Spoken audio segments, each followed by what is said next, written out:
મહેસાણામાં સમસ્ત બ્રહ્મ સમાજ દ્વારા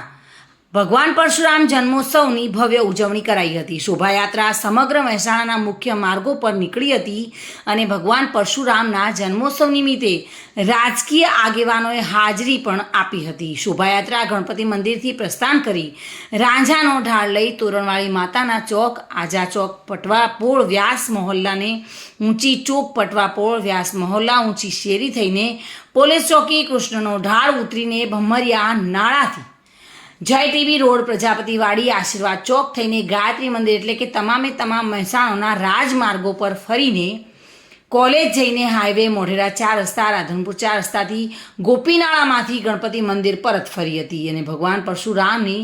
રથની સમૂહ આરતી કરવામાં આવી હતી, જેમાં મોટી સંખ્યામાં રાજકીય આગેવાનો પણ જોવા મળ્યા હતા અને મહેસાણાની જનતા મોટી સંખ્યામાં આ પરશુરામની જન્મોત્સવની ભવ્ય ઉજવણીમાં ભાગ લેવા માટે પધારી હતી. ભાવિન ભાવસાર સાથે bureau report, today Gujarati news.